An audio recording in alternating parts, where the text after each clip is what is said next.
Génération Afrique. Génération Afrique a pour but d'informer et de changer les mentalités afro-caribéennes. Nous sommes dans la rubrique politique africaine au Congo-Brazzaville.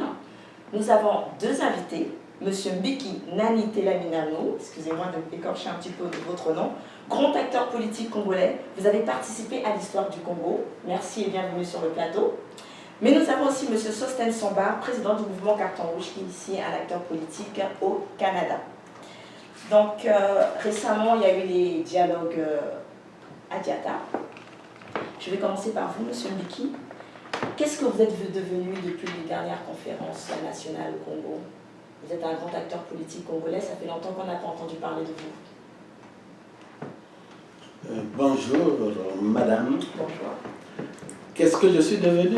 Oui. Mais la conférence nationale date d'il y a aujourd'hui 24 ans. Depuis 24 ans, j'existe, je suis là. Qu'est-ce que je suis devenu? Vous savez, après la conférence nationale, la démocratie que nous avons mise en place n'a eu qu'une durée de vie de 5 ans. Donc, 5 ans après, on a vu M. Denis Sassou Nguesso revenir par les armes, tuer cette jeune démocratie. Pour répondre directement à votre question, c'est donc depuis le 5 juin 1997 que je suis parti du Congo, à la suite donc de cette guerre coup d'État provoquée par M. Denis Sassou Nguesso. Étant donné que vous avez été un grand acteur donc, politique au Congo-Brazzaville, vous êtes quand même connu, vous avez fait la conférence nationale, je pense que vous avez même eu des conséquences, vous avez participé, contribué.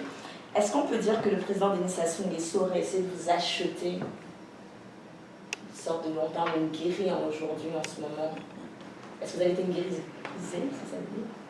Écoutez, moi, l'Ingérie, ça n'existe pas chez moi. L'Ingérie, ça n'existe pas parce que si c'était l'Ingérie, je ne serais pas au Canada aujourd'hui. Vous n'êtes pas au Canada, d'accord. Donc vous êtes parti du Congo parce que vous ne voulez pas être acheté. Est-ce qu'on a essayé de vous acheter?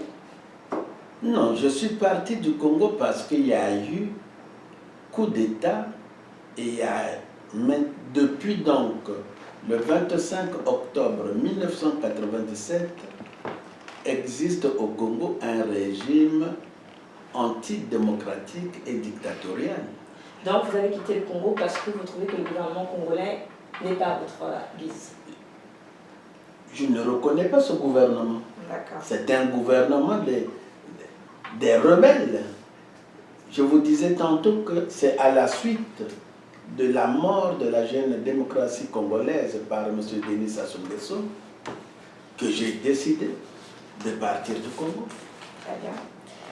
Monsieur Samba, donc vos collègues en France, ainsi qu'au Congo, donc à Diata, ont décidé de faire un contre-dialogue, contre celui du dialogue de Sibiti. Est-ce que vous avez décidé, vous avez souhaité y participer? Oui? Non? Sinon, pourquoi? Et une autre question, est-ce que ici au Canada, vous et vos confrères opposants, avez-vous pris l'initiative ou décidé aussi de faire un contre-dialogue contre celui de Sibiti? D'abord, bonjour madame et merci de m'avoir accordé la parole, de nous avoir invités déjà sur le plateau. Il est vrai qu'il y a eu 2 dialogues au Congo, un monologue qui s'est passé à Sibiti et un autre dialogue alternatif qui s'est passé à Diata. Et aussi, la diaspora congolaise de Paris a organisé une manifestation, un dialogue, si on peut l'appeler comme ça. Au Canada, nous avions plusieurs objectifs, nous avions plusieurs techniques, stratégies à mettre en place. Nous ne pouvons pas faire du copier-coller de tout ce qui se passe à Diata, à Sibiti. Mais soyez-en sûrs que nous avons mis en place d'autres stratégies. Et d'ailleurs, nous avions appelé tous les opposants, de quelque bord que ce soit ceux qui sont à Brazzaville comme à Paris, de venir au congrès, au conclave que nous avions initié ici à Montréal pour essayer de mettre en place, avec tous ces opposants-là, des stratégies pour donner suite au tripatouillage de la Constitution que M. Sassou Nguesso veut mettre en place au niveau de Brazzaville. Cependant, oui, c'est vrai qu'il y a eu monologue à Sibiti, oui, c'est vrai qu'il y a eu dialogue au monologue, un autre monologue de l'opposition à Diatta. Après, qu'est-ce que ça va donner? Est-ce que vous pensez que c'est que de la théorie, des paroles, mais pas l'action? Tout ce que le peuple congolais veut, tout ce que le peuple congolais veut actuellement, ce sont des actions. Nous avions connu le dialogue d'Evo, nous avions connu le dialogue de Dolisie. Et d'ailleurs, à Evo, j'étais là. Et aujourd'hui, c'est le dialogue de Diatta de Sibiti. Nous avons tournoyé en rang. Et cela ne fait faire gagner que du temps à M. Denis Sassou Nguesso. Le peuple congolais, ce qu'ils veulent, le peuple congolais, ce qu'ils veulent, c'est les actions. Il est grand temps maintenant que nous passons à l'action. Donc le 5 septembre, ce sera... Et le 5 septembre, nous n'allons pas l'appeler un dialogue, c'est un conclave. Parce qu'au cours de ce conclave, au cours de cette réunion, avec tous ces opposants-là qui vont venir, nous allons mettre les balises. On doit définir le changement que nous voulons. Nous devons définir l'opposition que nous voulons. Qui est qui fait quoi dans l'opposition? Et quelles seraient les mesures à prendre à l'immédiat? Parce que M. Sassou Nguesso, je m'associe aux paroles du doyen Likide Nani Telamio, qui dit « Je ne reconnais pas ce gouvernement de Brazzaville ». Moi non plus, je ne me reconnais pas. C'est un gouvernement de rebelles, ce sont des putschistes. Est-ce que vous reconnaissez les opposants? Monsieur Miki, vous aussi, vous avez le droit. Non, mais écoutez, vous avez posé la question sur... Vous avez parlé de monologue à Sibiti, monologue à Diatta, donc est-ce que ces opposants aussi, c'est une sorte d'opposants qu'on ne reconnaît pas? Écoutez, d'entrée de jeu, je vous ai dit que je ne me reconnais pas dans le gouvernement de M. Denis Sassou Nguesso. Oui. Qu'il convoque un dialogue, qu'il convoque un comité central de son parti, ça ne regarde que lui. Le dialogue de Sibiti, mais je ne me reconnais pas. Je ne peux même pas en parler. La seule chose que j'ai constatée, c'est que M. Denis Sassou Nguesso est en train de chercher des voies et moyens pour pouvoir se protéger. Je vous ai dit que M. Denis Sassou Nguesso est arrivé par coup d'État. Depuis le 25 octobre 1997, il a dirigé le Congo d'une main de fer d'un dictateur. Il a tué, il a volé. Il s'est donné une loi électorale, une loi fondamentale, la Constitution du 20 janvier 2002, dans laquelle je ne me reconnais pas. Cette Constitution lui demande de n'exercer que 2 mandats. Aujourd'hui, il est à la fin de son 2e septennat. Et comme il a peur de tout ce qu'il a commis comme crime, le voilà qui est en train de chercher des voies et moyens. Je comprends, M. Mbiki, mais ce que vous dites, c'est ce que tout le monde dit, même les opposants, que monsieur semble dire que c'est un monologue pour tout le monde. Revenons un peu sur le sujet des opposants. Il y a eu maintenant une nouvelle alliance politique démocratique du Congo qui s'appelle IDC. Alors, donc là, récemment, on avait le FROCA avec le président M. Mpouélé, que j'ai eu récemment au téléphone. Puis donc on s'était dit voilà un leader qui pouvait représenter donc la Ligue des opposants. Et puis là, dans le journal, qu'est-ce qu'on voit? Encore une nouvelle Ligue d'opposition. Qu'est-ce que vous en pensez? Parce que là, ça crée des divisions un peu à gauche et à droite. Madame, oui. Vous êtes une dame de l'information, il faudrait donc aller aux informations. Monsieur Denis Sassou Nguesso a-t-il des opposants? Si c'était cette question que vous m'avez posée, moi j'allais dire qu'en ce moment précis, il y a plusieurs oppositions. D'accord. Moi, je reconnais comme opposant. Oui. De la même classe que moi, parce que moi je me dis, je ne me reconnais pas dans le gouvernement de M. Denis Sassou Nguesso depuis le 25 octobre 1997. Est opposant congolais celui qui ne reconnaît pas M. Denis Sassou Nguesso et son système. Mais aujourd'hui, vous me parlez des oppositions, des groupements d'opposants. Ils sont opposés à qui? Ils se mettent à défendre une constitution de M. Denis Sassou Nguesso. Quelle opposition? À quelle opposition faites-vous allusion? Je sais qu'en ce moment précis, il y a certains opposants de circonstances. Oui, mais ce qui nous embête, c'est que quand vous, les politiciens, vous parlez, parce que quand vous faites vos émissions, ce ne sont pas des politiciens seulement qui vous regardent, c'est aussi le peuple. On veut savoir qui sont les vrais opposants et qui sont les faux opposants. On sait qu'il y en a certains qui mettent de l'argent dans la poche, et je suis sûre que certains d'entre vous, vous le savez, mais vous ne le dites pas. Est-ce que vous vous protégez entre vous et finalement vous travaillez avec Sassou? Il faut que vous nous disiez qui sont les vrais opposants et qui sont les faux, pour que ceux qui vont aller voter aux zones, puisque nous voulons la démocratie, puissent voter réellement. Madame, je vous écoute, vous parlez de l'opposition congolaise. Est opposant à M. Denis Sassou Nguesso le Congolais qui ne le reconnaît pas et qui ne reconnaît pas ce système. Celui qui, comme moi, ne reconnaît pas M. Denis Sassou Nguesso comme un chef d'État légal du Congo, ne reconnaît pas son système, cela veut dire sa constitution, voilà ce qu'on appelle un opposant au régime de Brazzaville.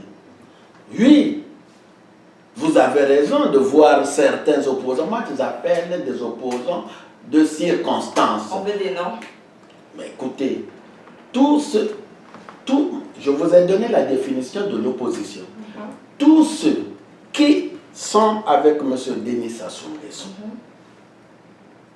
et qui semblent s'auto-proclamer opposants parce qu'on les a enlevés de la caisse où ils étaient en train de prendre de l'argent. On comprend un peu mieux maintenant.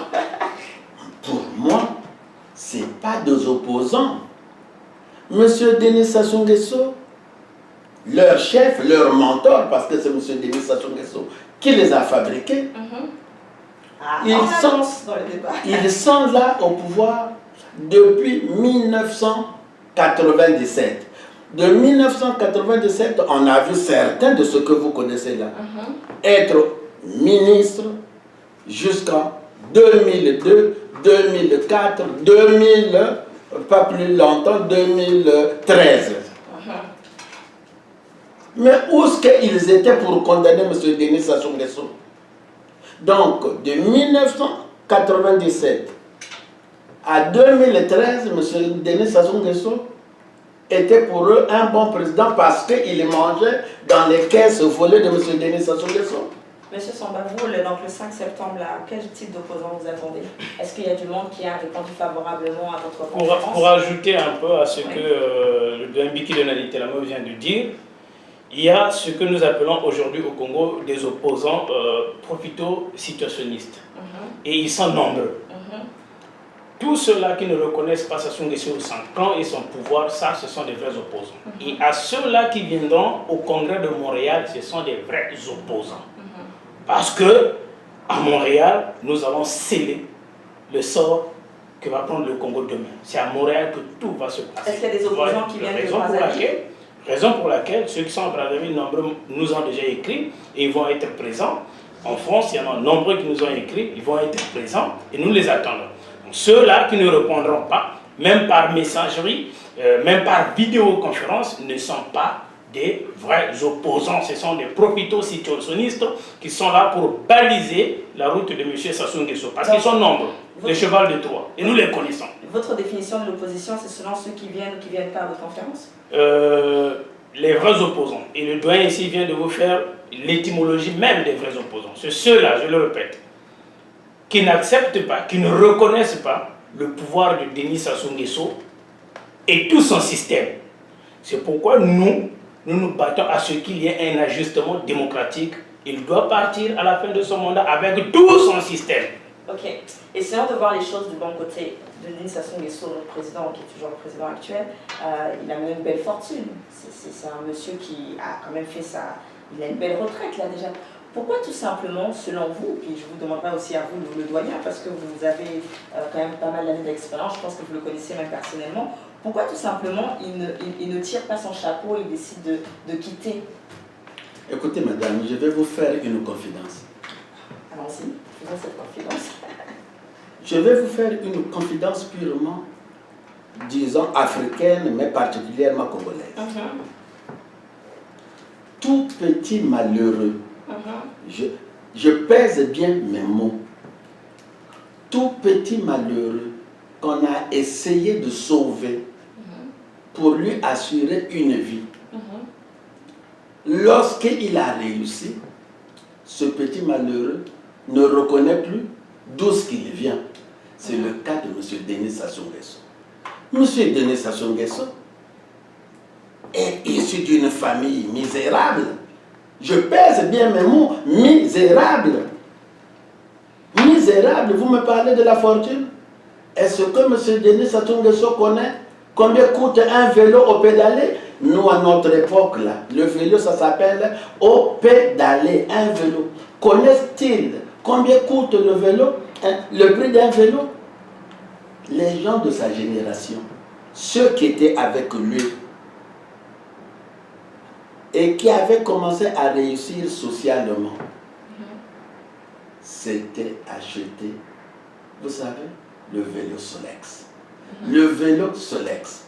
Ceux qui étaient avec lui dans l'armée, c'est le cas de Kazis, il est mort, le colonel est mort. C'est le cas de Batoukeba, il est mort. C'est le cas de Eugène Manini, les jeunes Kakou.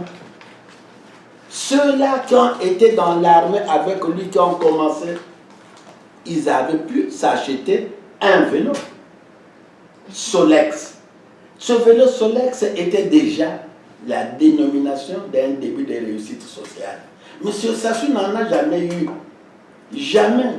Il marchait à pied dans Poto jusqu'à l'avènement de monsieur Marien Wade. Retenez ça.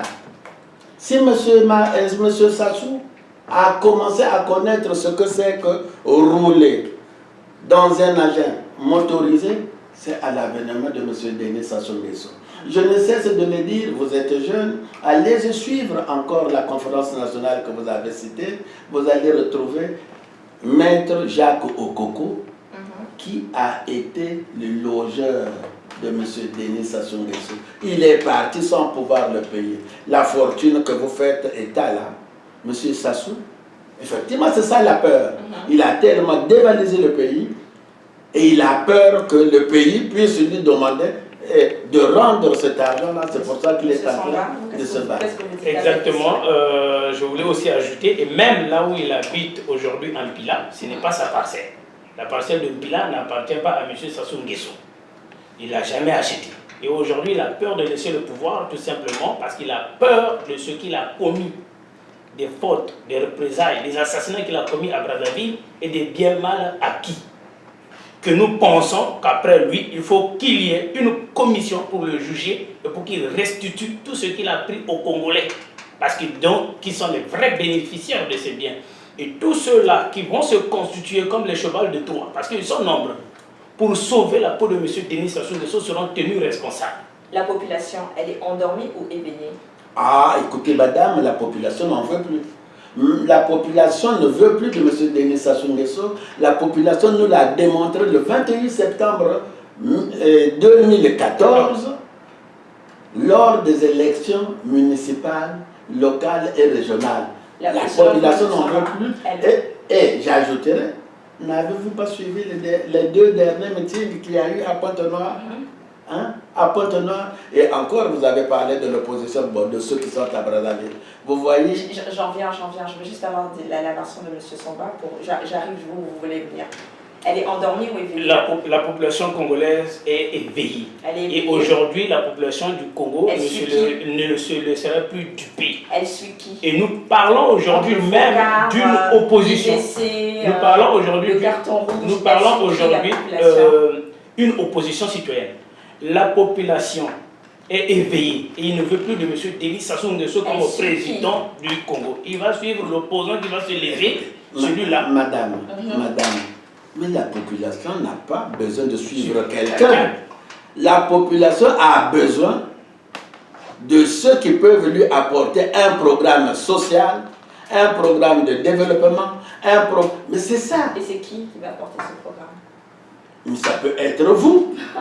Vous êtes congolaise. Ça peut être n'importe qui. N'importe qui, celui qui est à même capable de pouvoir présenter pour le peuple congolais un programme.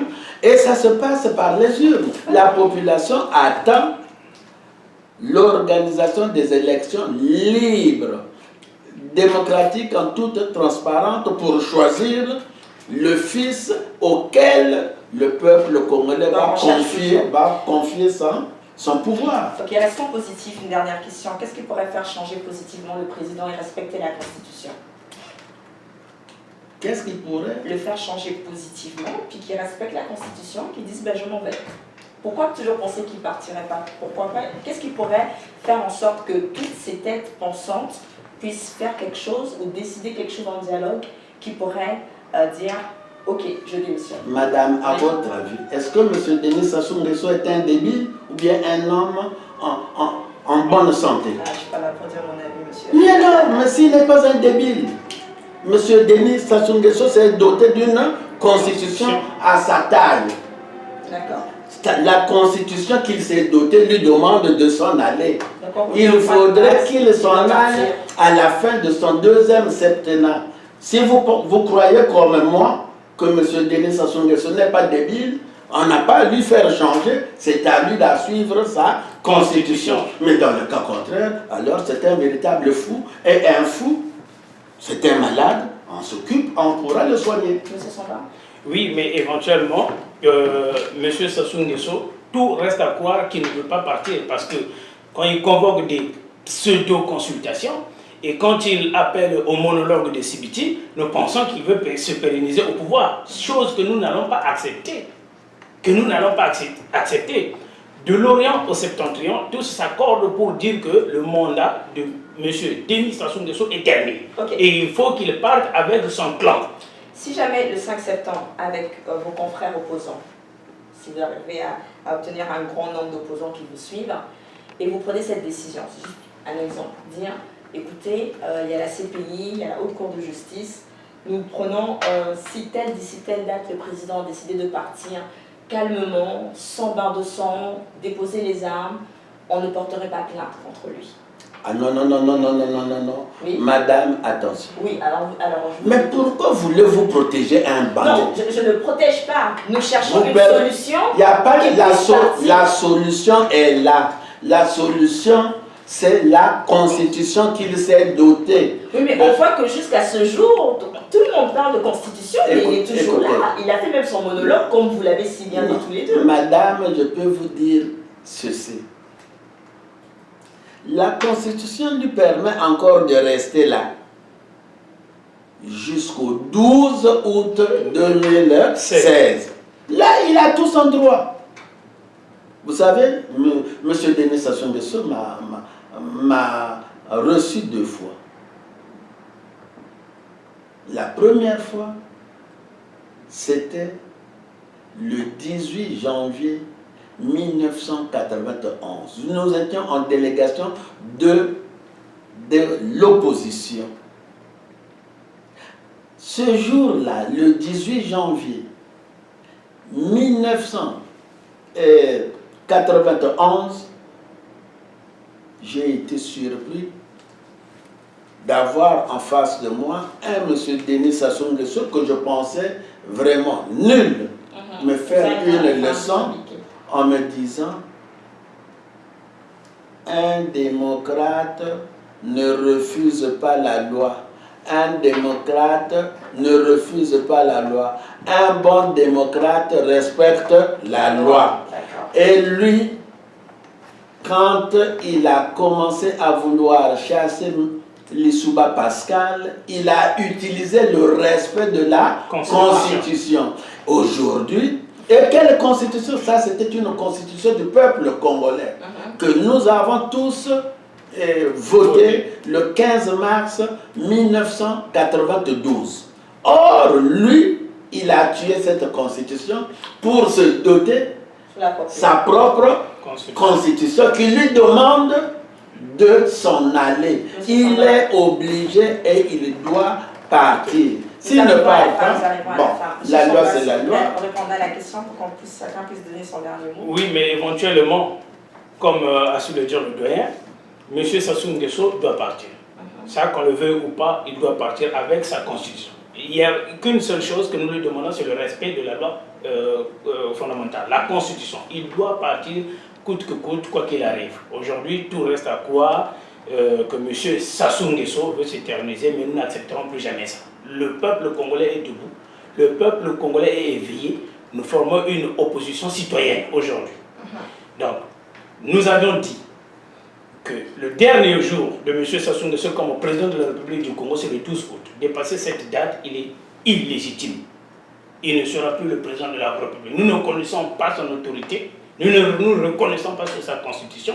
Voilà pourquoi il doit partir. Ben, nous espérons que nous serons un peu en rang. Et tous les opposants qui ont été guérissés, qui ont accepté l'argent de ce monsieur-là, pour vouloir lui baliser la route, afin qu'il reprenne encore le pouvoir, nous les connaissons, ces opposants, et ils doivent répondre. D'accord. Donc ils seront aussi dans la liste de ceux qui seront accusés, entre autres. Écoutez, on arrive à la fin, ce que vous faire votre oui, conclusion. ce que je voulais vous dire, ceci. La loi est impersonnelle. Il n'y a pas deux poids, deux mesures. La loi, c'est la loi. Si M. Denis Sassou Nguesso est aujourd'hui un criminel qui a eu des complices en condamnant M. Denis Sassou Nguesso, automatiquement ses complices seront aussi condamnés. M. Denis Sassou Nguesso a peur de répondre de ses crimes, c'est pour cela qu'il veut s'accrocher au pouvoir. Mais ça n'arrivera plus cette fois-ci. Ça n'arrivera plus parce que le peuple, vous êtes jeune, vous ne connaissez peut-être pas ce peuple congolais. Le peuple a même vécu les guerres malgré notre jeunesse. Mais c'est M. Denis Sassou Nguesso. Non, c'est M. Denis Sassou Nguesso qui vous a donné la guerre. Vous êtes jeune. On attend votre conclusion. Donc, mais oui, pour essayer de conclure, moi je peux vous dire que, par exemple, le 5 septembre, à Montréal, au Canada, nous attendons tous les Congolais qui ne se reconnaissent pas dans la loi fondamentale de M. Denis Sassou Nguesso. Tous les Congolais qui sont acquis pour le départ sans condition de Denis Sassou Nguesso avec tout son système. Nous allons nous retrouver au Canada pour définir le changement. Le changement, pourquoi? Parce que la loi fondamentale de Denis Sassou Nguesso lui demande de partir. Mais puisqu'il va partir, qu'est-ce qu'il veut? Qu'est-ce que nous allons pouvoir faire? Essayons donc de définir ce changement que sa constitution nous impose. Vous soutenez M. Samba? Mais c'est un Congolais. M. Samba est un Congolais comme tous les autres Congolais. Aujourd'hui, nous sommes en train de nous battre pour restaurer la démocratie et permettre à tout Congolais qui le veut de qui le veut ou qui le peut? Qui le veut premièrement. Le pouvoir, c'est après. Qui le veut? Parce que pour accéder à la magistrature suprême, il faudrait premièrement une volonté personnelle. Quand on n'a pas cette volonté, on ne peut pas. Donc, premièrement, restaurer la démocratie et permettre à tout Congolais qui le veut d'aller solliciter le suffrage au peuple congolais pour le conduire. Ben, en conclusion, comme a dit le doyen Mbiki de Nani Telamio, nous attendons tous les Congolais. Tous les Congolais ici le 5 septembre. Le 5 septembre à Montréal. Nous allons définir éventuellement le changement, mais aussi nous voulons que tous ceux-là qui sont à Brazzaville, qui se définissent comme opposants à la dictature du Congo-Brazzaville, à M. Denis Sassou Nguesso, de se mettre en action maintenant. Le peuple burkinabé hier n'a pas attendu à ce que M. Blaise Compaoré dise que je veux changer la constitution. C'est une étincelle, c'est parti d'une étincelle, le peuple est descendu dans la rue. Peuple du Congo-Brazzaville, et vous tous qui nous écoutez, ne pensez plus que vous êtes seuls. Le Canada est avec vous. Tout cela que vous voyez, nous sommes avec vous. Donc n'ayez plus peur. Même si M. Denis Sassou Nguesso a des armes et des gens comme les Obara, comme les Ndengue qui vous intimident, n'ayez plus peur. Prenez votre destin en main, prenez votre courage et nous allons le mettre dehors, parce que c'est sa propre constitution que lui demande. Merci. Merci de nous avoir suivis, c'était Génération Afrique. Merci, Eliane Wesley, au revoir.